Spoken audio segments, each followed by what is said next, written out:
Hello, everyone. Welcome to another ACE Spotlight event. I'm Shahrzad Hosseini, data scientist at Biometrics and machine learning in materials stream owner at ACE. ACE is a global community of machine learning researcher and practitioner.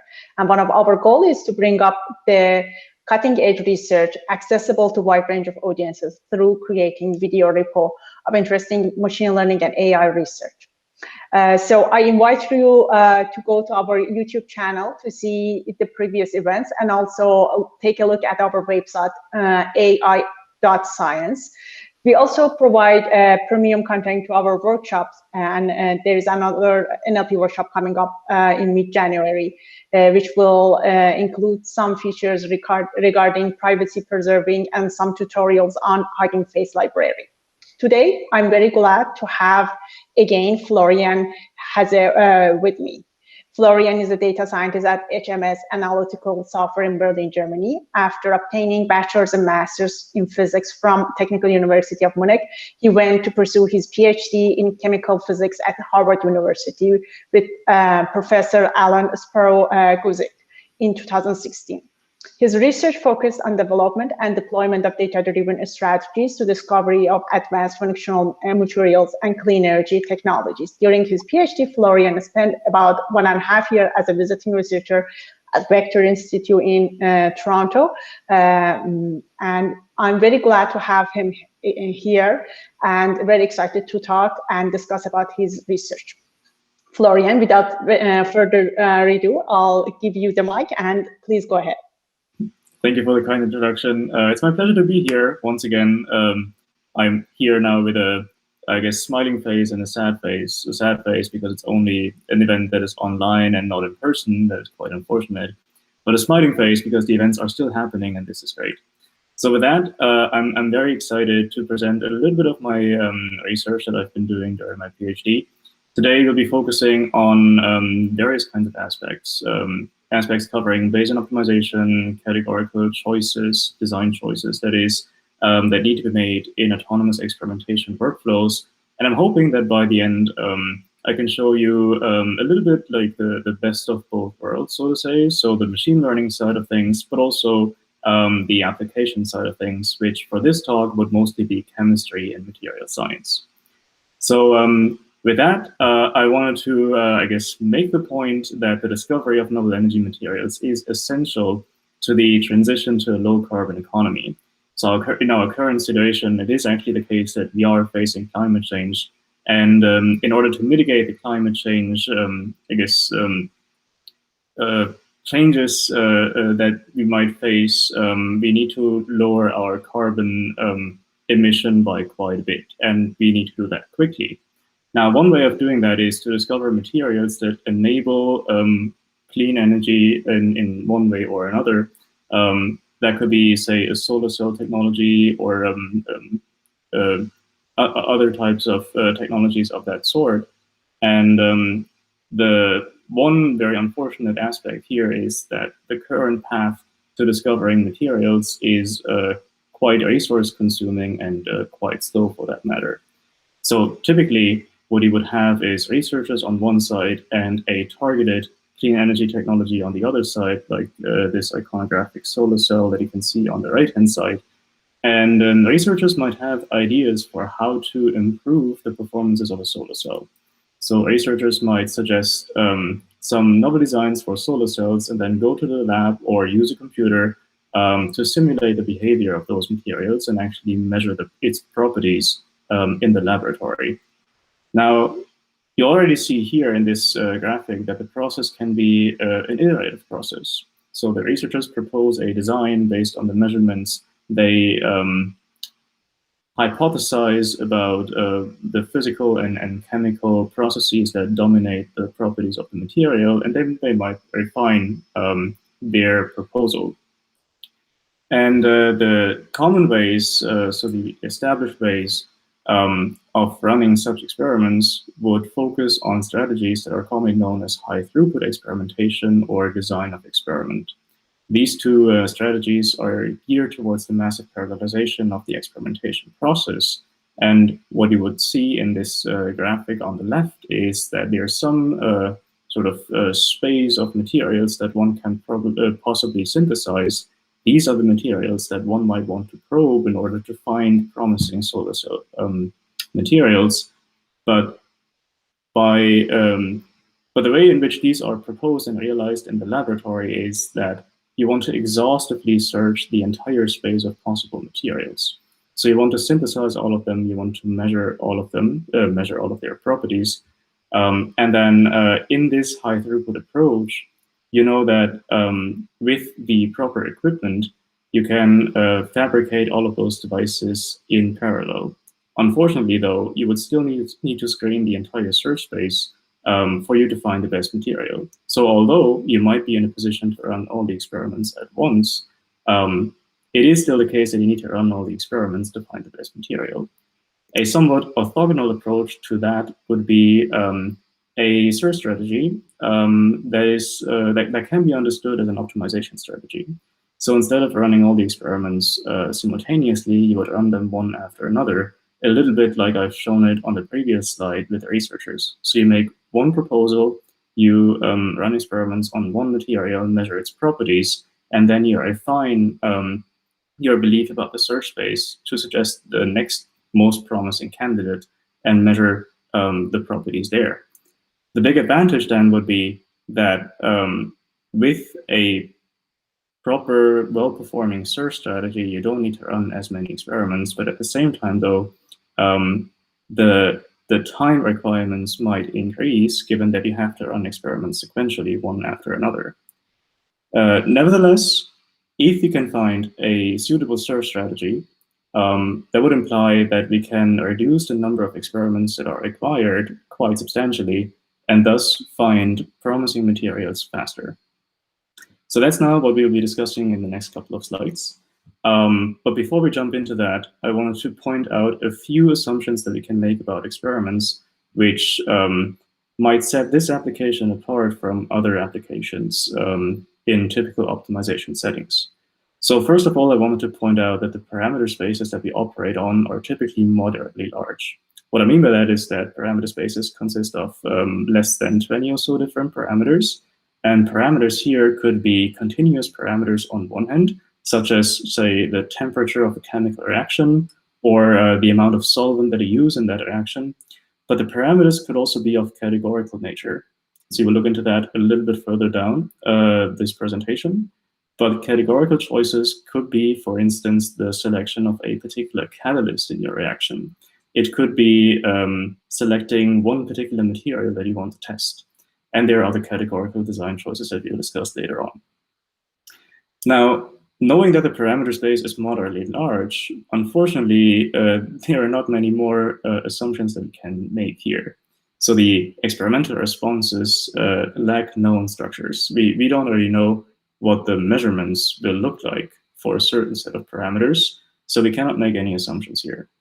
It is also the case that by running an experiment, we would collect at best a scalar measurement. So we have no chance of computing actual derivatives. And that is partially due to the fact that our experimental responses, so the measurements, are noisy. There's always some sort of noise in the experiment, no matter how carefully you set it up and how carefully you execute your measurements, there will always be some sort of noise. And we have to live with that. And then finally, and that's a very important point, I believe, is that experiments are expensive. When I say expensive, I mean expensive in a more abstract sense. So expensive could mean that it requires a lot of money to run an experiment because you need to buy reagents that are well, expensive. It could also be that experiments are just time consuming. So sometimes measurements need to run for an hour or even a day or more. So you need to wait for a fairly long time for your measurements to come in. And there could also be an opportunity cost.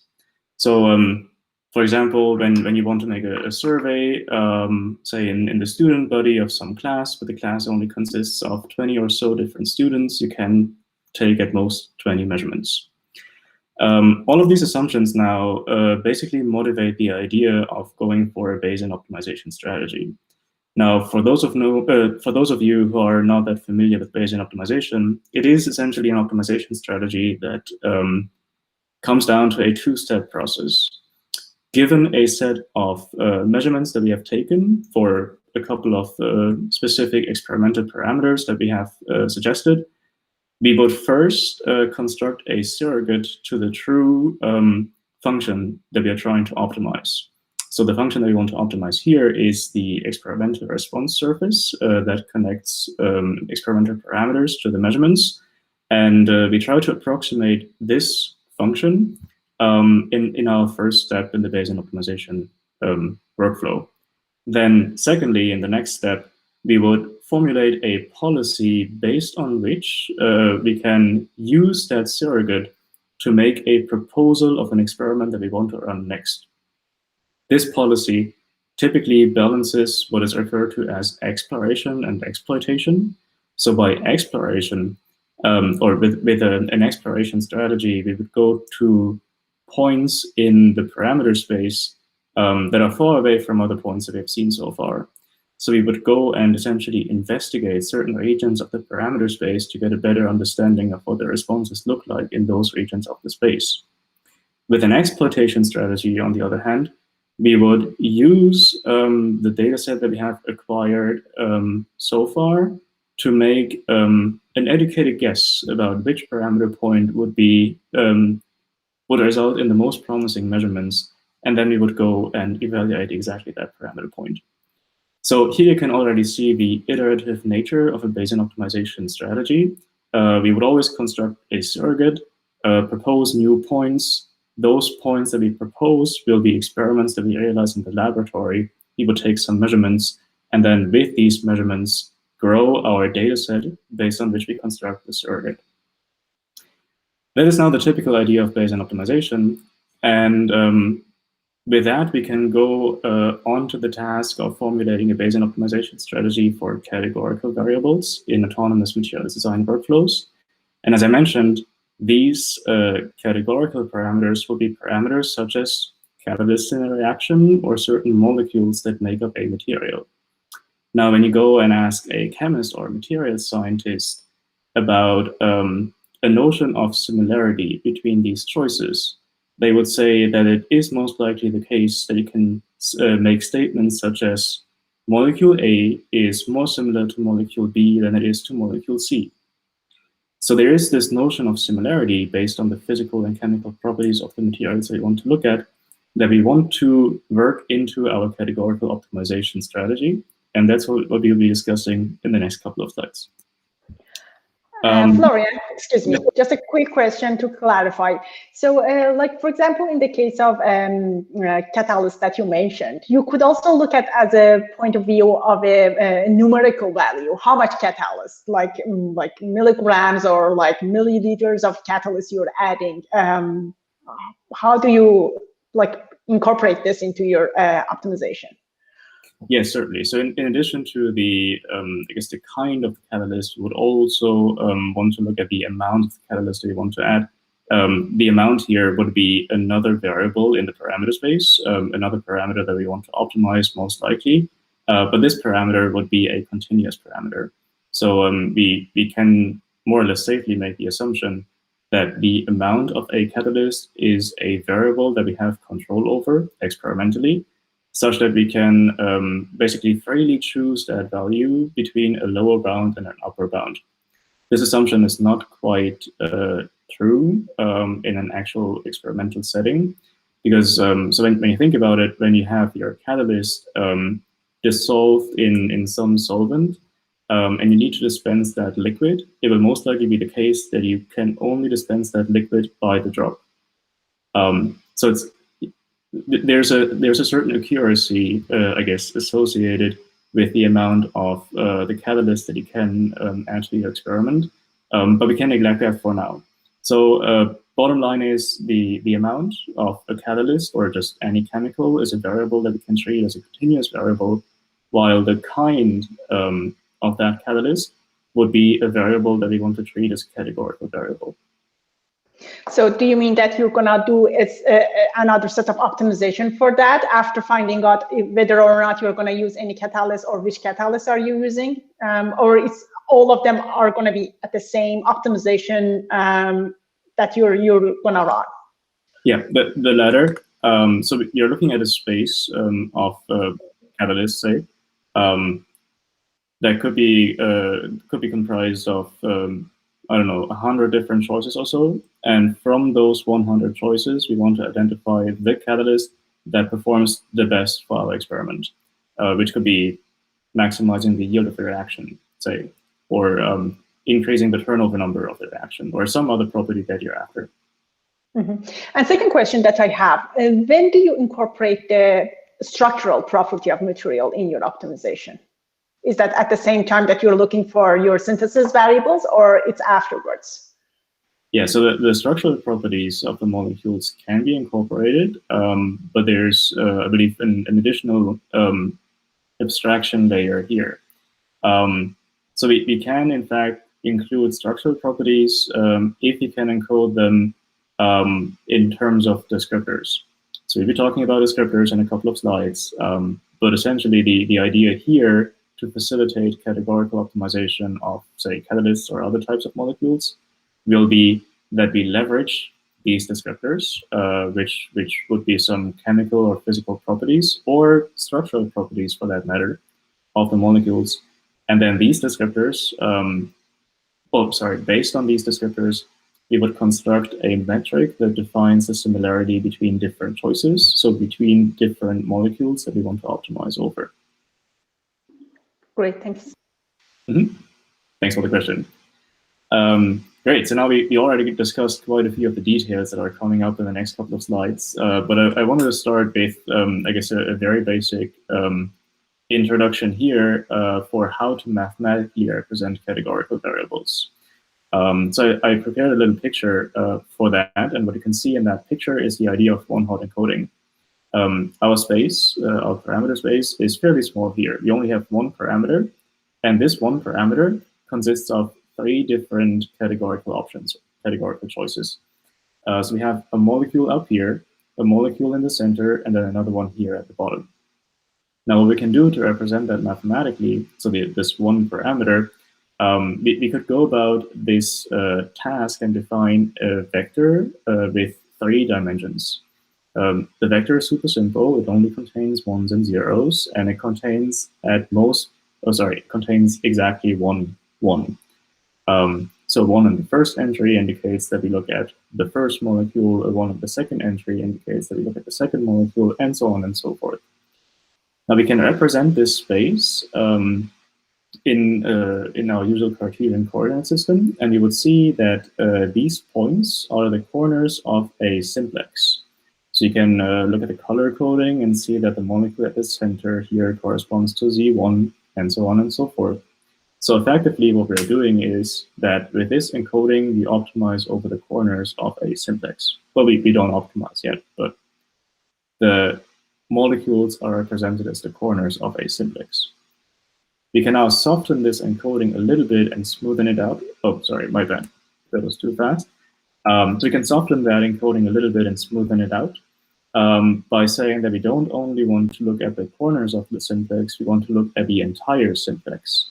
So now we can do things like, we can say one point on that simplex with different entries whose sum will always match 1. You can say that this point is, say, most similar to Z1, representing the molecule here at the center. But it also has contributions from the other 2 molecules. Eventually, what we will do later on is that we optimize on this smoothened space, so on the simplex itself. And then once we have identified a point that we want to realize experimentally, we will take that point and project it onto one of the corners so that we can actually realize that molecule. Because the challenge here is that while mathematically we can indeed interpolate between molecules, you cannot do that chemically. You either synthesize one molecule or another. You can, of course, always change some structural properties of the molecule. So you can, say, add certain functional groups or so, such that you can gradually change a molecule into another, but it will always be a change that happens in discrete steps. So there's no continuous smooth interpolation as there would be on the simplex. Now, This will be important on the next slide, but before we go there, I wanted to point out that there are a couple of strategies for Bayesian optimization for continuous variables that leverage the idea of kernel densities on a continuous space, that is. And there's actually another talk that you can look at where we talk about this algorithm that is called Phoenix in more detail. There was a talk that was recorded about a year and a half ago that I had the pleasure to be presenting in the same format as I'm doing now. And what's important here, though, and the reason that I'm bringing up that slide is that we can construct an acquisition function. So the function that defines our policy based on which we propose new parameters, new experiments to run in the laboratory, that is based on kernel densities, as you can see here. So we're looking at this acquisition function alpha that I just talked about. We're looking at P's that denote kernel densities. And based on these kernel densities, we can make a decision about which parameter to sample next. So we have the policy covered. The question is now, how do we construct a surrogate? If you remember the two-step approach that is typical to most Bayesian optimization frameworks. With that, luckily, when it comes to the task of defining probability distributions on the simplex, there's been some work not so long ago. It's actually quite interesting that there have been two papers pretty much back-to-back put on the archive that introduced a highly similar idea. So both of these papers introduce a distribution that is called concrete distribution in one of the papers and Gumbel softmax distribution in the other paper. If you're interested in the topic, I highly recommend checking out both. One is more, I would say, mathematically rigorous, and the other one is more, well, it gives you better introduction to the topic. So reading both is certainly not a waste of your time, and I highly recommend it. So the probability distribution that you want to look at here has a certain probability, a certain probability density and a strategy for sampling values from the probability distribution. It is parameterized by a set of continuous numbers, real numbers, that can vary freely. And what's appealing about this probability distribution in a Bayesian optimization setting, I believe, is that here we actually have an opportunity to compute these probability distributions and the posterior of this probability distribution in a computationally efficient way. So the reason of that is that our stochastic nodes are represented not only as deterministic functions of the model parameters, but also of stationary sources of noise. So it's not the case that the model parameters themselves determine the noise. We always have stationary sources of noise. And because of that reason, we can apply your favorite backpropagation scheme, automatic differentiation scheme, and with that backpropagation scheme on the probability density and compute posteriors in a computationally efficient manner. At the same time, though, this distribution also offers a parameter that is typically referred to as a temperature parameter. It will be the tau that you can see in both equations here. And this temperature parameter, tau, controls the localization. So depending on the value of tau that you choose, you could in some way express a degree of confidence of certain choices on your simplex, given that you can localize the probability distribution further towards one of the corners. So that will become handy too once we accumulate a larger and larger data set in the course of the experimentation process, and with that gain confidence about the measurements that we have taken. Yeah, so that basically, so the probability distribution here, the concrete distribution / Gumbel softmax distribution, together with the acquisition function that I presented on the previous slide, would already constitute a framework that enables us to run Bayesian optimization on categorical variables. Yet at this point, without the notion of similarity between the categorical options that we'll discuss in a little bit. So to give you a little bit of background, once again, we would look at our different molecules that we have seen before, and as physical descriptors, I've taken the liberty to compute HOMO and LUMO values of these molecules.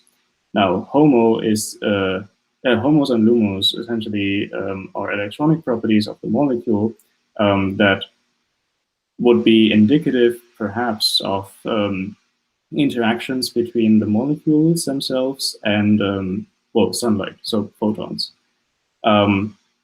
And you can already see that based on these values that we can introduce the idea of the dark gray molecule being greater than the black molecule, but smaller than the light gray molecule, just by looking at the numbers that we have here. So there is some idea of similarity, some idea of ordering between the molecules just based on these descriptors.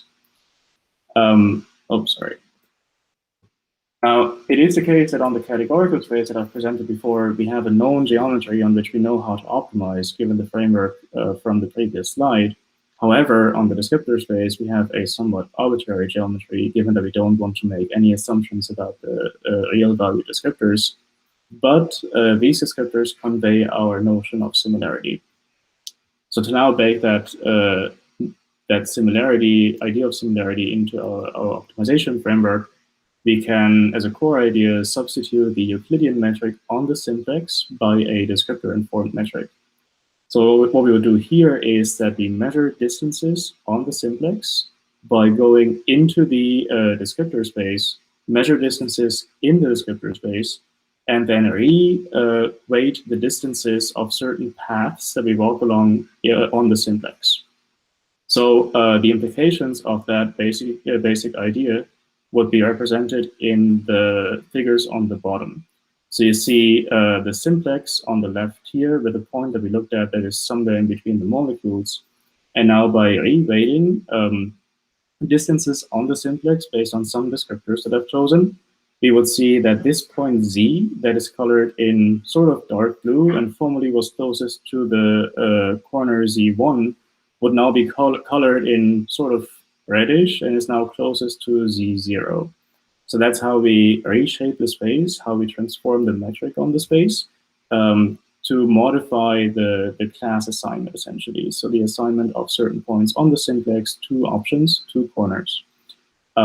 We can do the very same thing to kernel densities that we've just discussed. So the picture that you see here would represent just one parameterization of the concrete distribution. But we can reassign the probability density values that we encountered on the simplex based on this newly transformed metric on the simplex, and thus modify our belief about which molecule, about which corner will be the most promising, and thus about which molecule we need to evaluate next.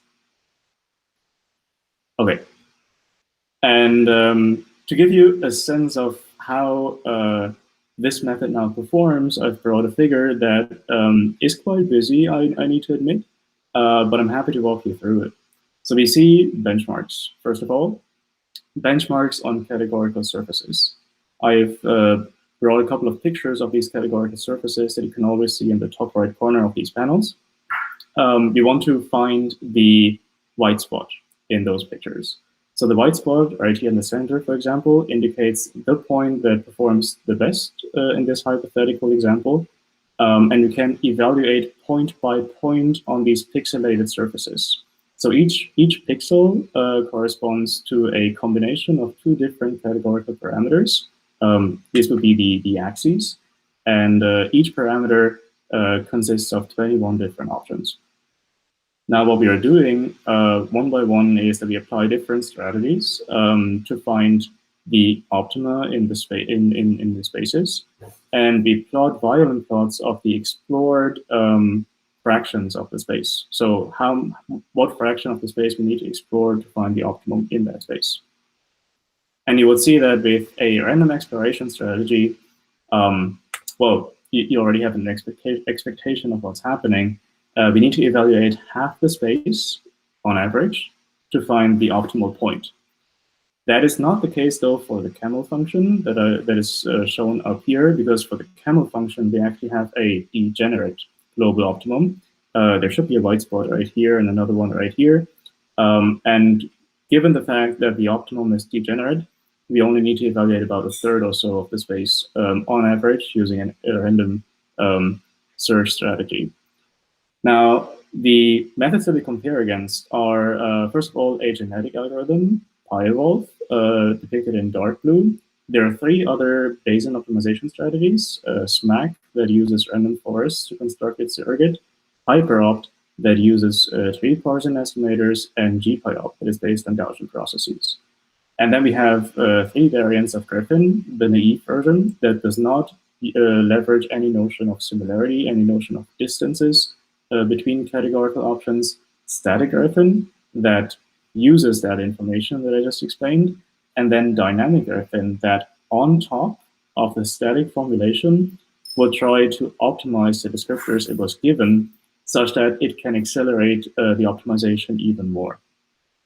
And what you eventually see pretty much across all of these examples is that the algorithm that we have just described here is already quite competitive to existing strategies, even without descriptors, but supplying descriptors accelerates it even more, in some cases up to a factor of 5, I believe, or so, in the case of the Dijon function, that is a hyperparaboloid in the space.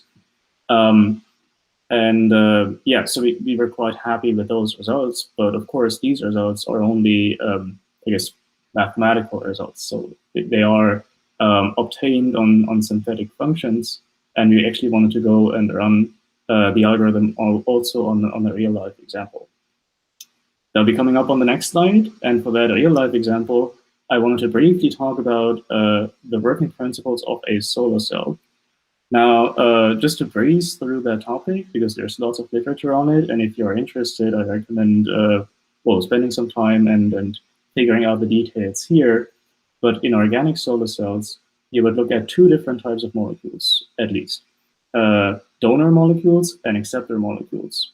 The idea is that incoming photons, so sunlight, would excite the donor, that is indicated by this yellow blob in the background. And with this excitation of the donor molecule, we can have an electron, the minus up here, be transferred to the acceptor.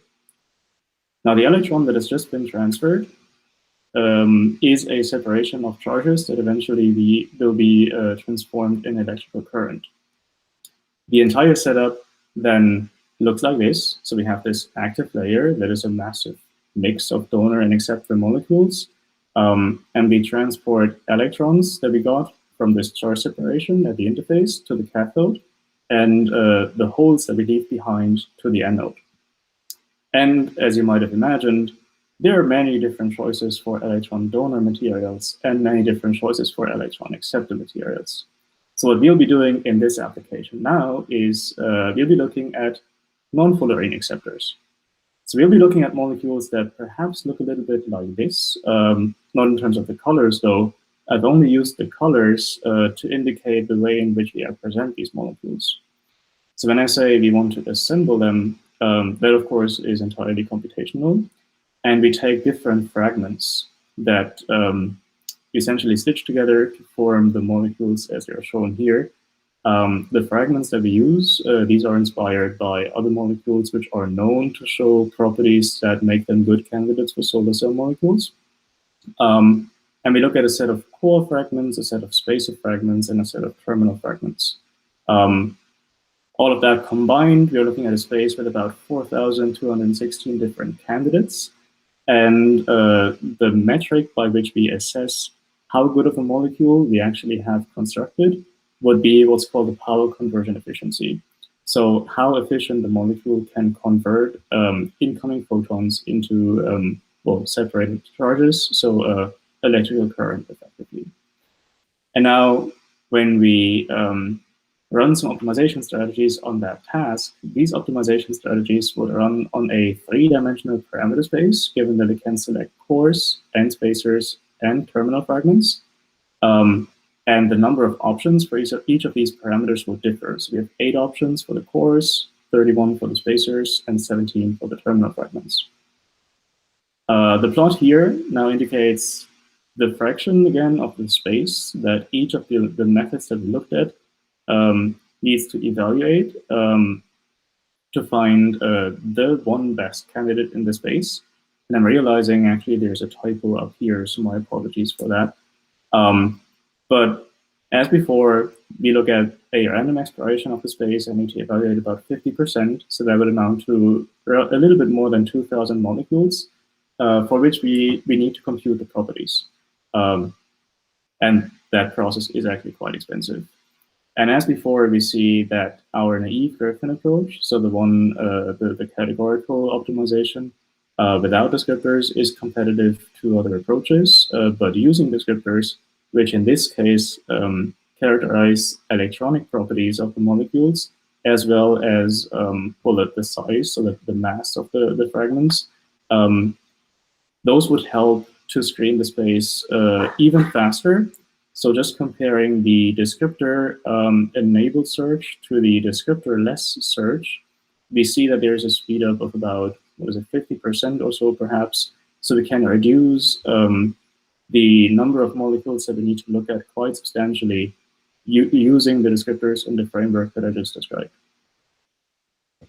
And with that, I wanted to motivate that data-driven materials discovery can actually mitigate some of the issues, some of the challenges of existing methods.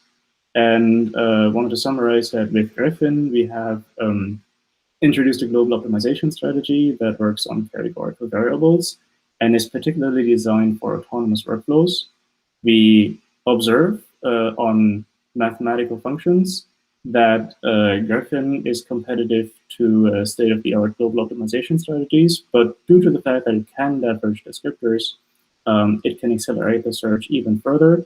And we see not only on the example that I've shown here, so the non-fullerene acceptors, but also beyond, that Gryffin shows promising performances on a variety of tasks across material science and chemistry. And with that, I wanted to thank you all for dialing in, and I'm happy to take on any questions. Thank you, Florian, for the great presentation. It was really interesting. So a few questions. Could you just briefly, again, for some of our audiences, explain the difference between static Gryffin and dynamic Gryffin, please? Certainly. So both versions of this formulation of the algorithm would leverage descriptors. The difference, though, is that descriptors that you are given, so coming from the algorithm's perspective, and there's a user giving you descriptors, these descriptors might be informative, or they might not be informative for the task at hand. So the question you might ask is, how can you take the descriptors that you are given and transform them into something that is more informative for your search? It might be the case, and I'm just making up random facts here, but it might be the case that you're given, say, the humidity in the room of the laboratory. But the humidity in the room does not change anything about the experiment at all. The experiment essentially is agnostic to the humidity in the room. So you're given an uninformative descriptor. And in fact, given that we are in a low data regime, it could be that by chance, humidity, or the value that you've measured for the humidity, correlates quite well with the first 5 or so measurements that you've taken. But eventually, you want to abandon humidity as an informative descriptor. So what dynamic Gryffin does in a very simple way, very simplistic way, compared to static Gryffin, is that it takes in the descriptors that were given, and it tries to transform these descriptors into something that is more informative for the search. The way in which that's happening under the hood is that we construct a new set of descriptors from those that we were given with I guess what I would like to call a slightly nonlinear transformation. So we are looking at a linear combination of all the descriptors that you are given, try to construct new descriptors from this linear combination, but we apply a soft sign function on top. The reason being that, well, essentially we want to avoid overshootings and such. So to increase the robustness of the method, we found good results with a bounded activation function, essentially, that we applied on top of this linear combination. But yeah, so with that, dynamic Gryffin is by no means designed to be the best way of improving descriptors. It's just a way of improving descriptors, and our way of balancing, well, first of all, the gain, so accelerating the optimization with robustness in the search, and then also a little bit the interpretability. Because if you construct new descriptors from those that you are given, and for some reason you find a descriptor that correlates almost perfectly with the measurements that you are taking, it'll be interesting from a scientific point of view to figure out why that descriptor correlates so well with the measurements that you're taking. And well, of course, you could apply highly nonlinear transformations, but those are much more challenging to interpret. So the slightly nonlinear combination that we are applying here tries to address this interpretability issue. Thank you. Just a follow-up question on that. Taking the example of humidity that you mentioned, it seems that some sort of domain knowledge is needed for that dynamic Gryffin to be able to transform that non-informative descriptors to informative descriptor. Is that a fair interpretation of dynamic Gryffin? Yes, that is certainly a fair interpretation. In the implementation that we have put on GitHub, it would be the case that dynamic Gryffin just discards that descriptor if it finds that it does not correlate significantly with the measurements. So instead of using the descriptor still in some way, it would just be discarded because, well, as you said, domain knowledge will be required to really know what to do with that descriptor. So that would be, I guess, the task that we still give to the researcher.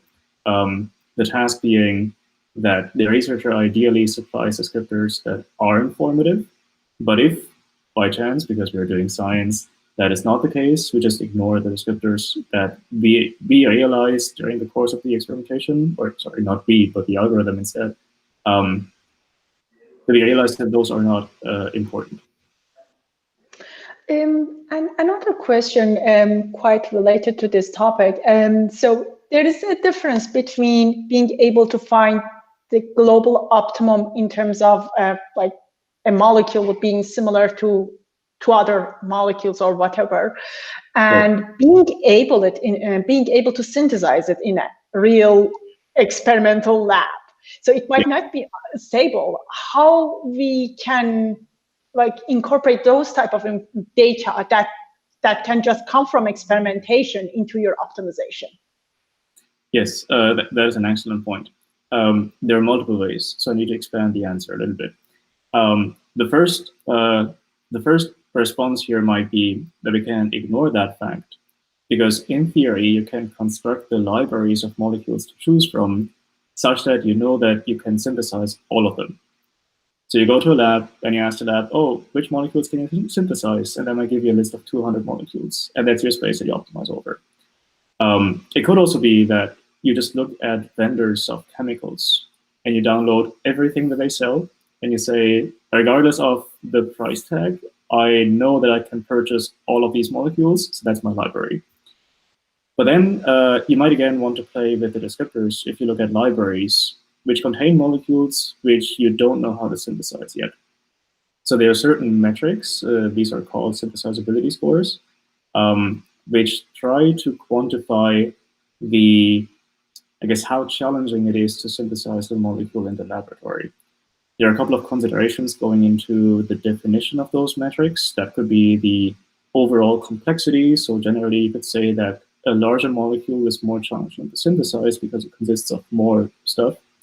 But then these metrics would also consider, I guess, molecules that you can make easily and alterations that you can make on those molecules. So if you have a molecule that you can purchase, and with a very minor alteration, you can find another molecule, this other molecule would again be associated with a low synthesizability score, indicating that it's somewhat easy to synthesize. But that's not a guarantee that you can actually synthesize it.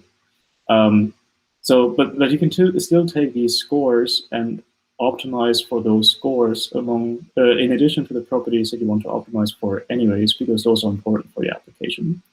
So in the example of the solar cell, we might want to maximize power conversion efficiency, but minimize the synthetic accessibility scores simultaneously to find those candidates that, on one hand, yield the properties that we're after, power conversion efficiency, but at the same time are likely to be synthesizable in the laboratory. Then could you please elaborate a bit how Gryffin or this type of optimization, policies can be used for discovering something completely new in the world of materials? There's another excellent question. Given that you rely on the fact that you look at a library of molecules, it will most likely not be the case if you discover something completely new. So the structures in that sense that you put into the algorithm are known.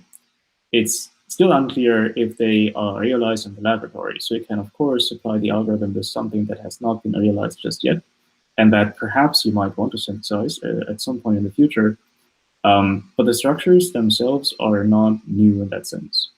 What the algorithm can do, though, and that's actually what we have seen, and I might jump back one slide here.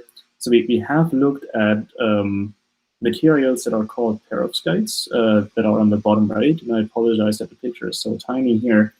But dynamic Gryffin, with its capability of offering opportunities for interpretation, could inspire certain design choices in your materials based on which you can launch further investigations and then find something new, in fact. So what we did for the perovskites is that we selected, again, the materials that these perovskites are composed of. And in this case, you would see a molecule in the center, a tiny molecule right here. And again, the perovskites are materials that, in our case study at least, we used in solar cell devices. So it turns out that for this organic molecule, it's not the electronic properties that's most informative for the property that we were after, but it's actually the size that we represented in terms of the mass of the molecule.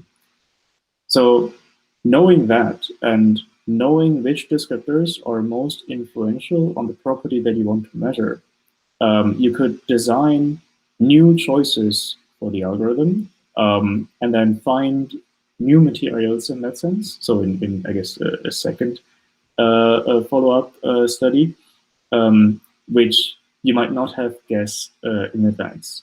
And there's actually one example that is not published yet, but it's on the Chem archive, so it's pre-printed, where we look at catalysts for certain types of chemical reactions.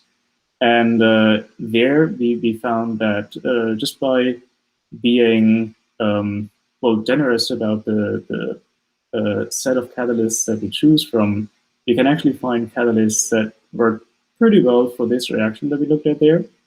And this particular catalyst that turned out to be the best performing was not necessarily the one that our domain experts suspected to be the best, or even just a good catalyst. That's really impressive. Just a question from our audience. They are wondering if you could elaborate how a researcher could interpret new descriptors generated. Is there any best practices for descriptors? I guess this question relates to the dynamic and static Gryffin, where you said that some descriptor can be generated based on that. Certainly. I guess with that question, we are approaching the realm of scientific best practices. So what the algorithm does is it spits you out numbers, right? And then you need to interpret those numbers, but the interpretation is a task that is on the researcher.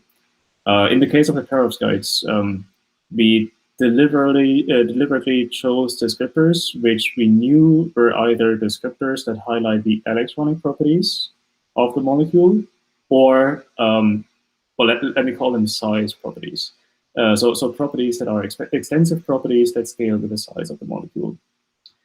What we then found is, or what Gryffin gave us, what dynamic Gryffin gave us, was that it highlighted the importance of the size properties over the electronic properties. And with that, our interpretation was that it's actually the size that matters and not so much the electronic properties. But of course, we already had grouped our descriptors based on whether or not they are informative for the electronic properties of the molecule or the size. And to give you a couple of examples here, in terms of electronic properties, we looked at, again, HOMO-LUMO gaps, if you happen to be a domain expert here, as well as dipole moments. And for the sizes, we actually looked at the mass and the radius of gyration.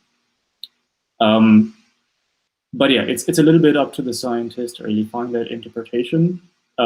Certainly for this example, as well as for other examples, there could be different interpretations of the same numbers. And it actually might happen, especially in these low data regimes, that you find two descriptors that correlate with a property of interest. And only because your sample size, so the library from which you choose your molecules, is relatively small, it happens to be the case that these two descriptors correlate in that data set, while there's no immediate physical connection between these two properties. So it is always a little bit up to the researcher to interpret the findings. What Gryffin does give you, dynamic Gryffin that is, that will be an indication of how statistically important individual descriptors are, and whether or not there's a causal relation in that space. That again is up for interpretation or up for further investigations. Great, thank you.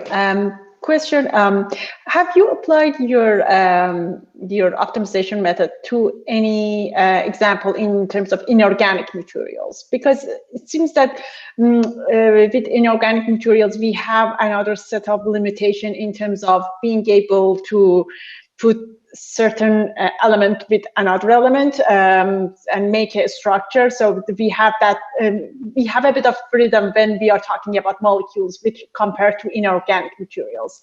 Have you been able to apply to that area as well? That is a good question.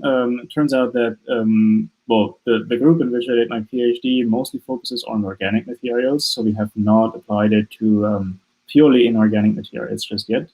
It is the case that for the perovskites that you can see on the bottom right, and I really should have brought a bigger picture of them, we are looking at a hybrid material. So there is the organic molecule at the center, but the surrounding blobs indicate inorganic materials, so metals in that case, and halides in fact.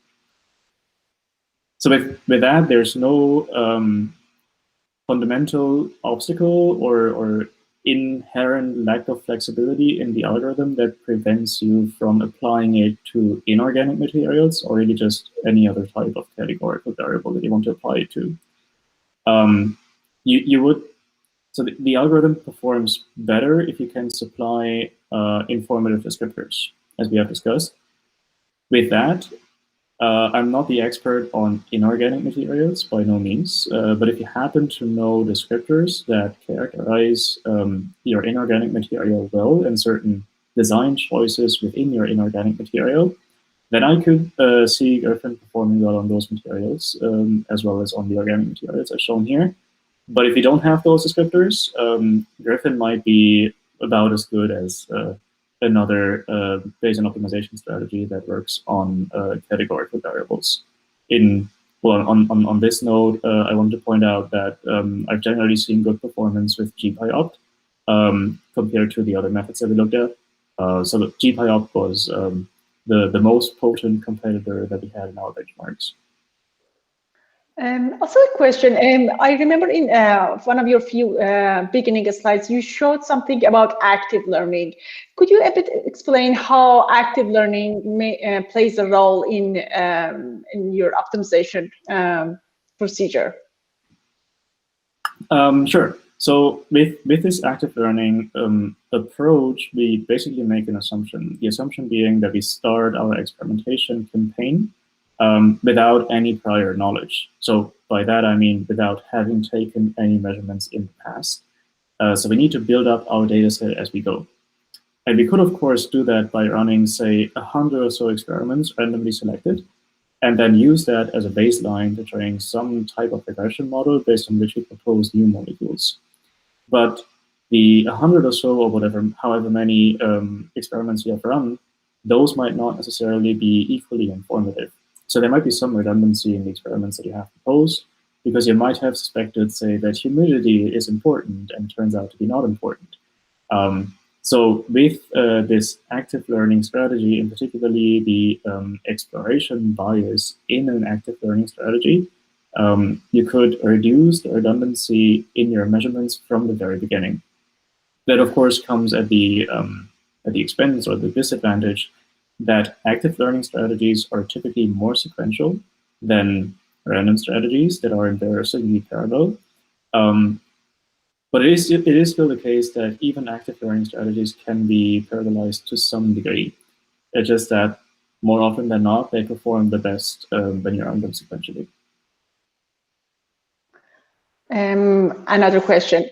Have you applied your Gryffin on a case that you have all your molecules, just computational molecule, not a real molecule, just computationally you proven that you have this molecule, and being able to optimize on that to maybe help in terms of like computation and reducing the amount of computation or the path that a computationalist should go to be able to find an optimum material or molecule? Yes, there are applications that are ongoing projects. They are at different stages, but hopefully there'll be another preprint at some point. We are again looking at materials that are used for clean energy technologies in the broader sense. But here the appeal is that by using an active learning strategy, you can look at spaces that when you would write them down in a database, so if you just want to, say, encode all the molecules as smile strings, for instance, you would take up so much storage that you just cannot write down that database anymore. So we can look at spaces that are much, much larger than you could look at with strategies that are, say, high throughput virtual screening, where you would rely on having enough storage to actually store your database. Now, that is not to say that we can claim that we find the global optimum of that space within any reasonable amount of computation, but it would still be the case that we go to the better ones faster on average than with a high throughput approach. And eventually, when it comes to material discovery, you don't necessarily need to discover the best material. You just need to discover the one that has all the properties that you need, and then you have a pretty good candidate. Thank you. And that was great talking to you. And I really enjoyed the talk that we had. I hope you also enjoyed. And we also hope that we could also have in our future events whenever any research comes out from your work. Yes, it was my pleasure. Thank you so much for having me. Should any questions come up, feel free to reach out. And of course. Yeah, I'm looking forward to the next events. Thank you so much. Have a nice day. You too. Bye.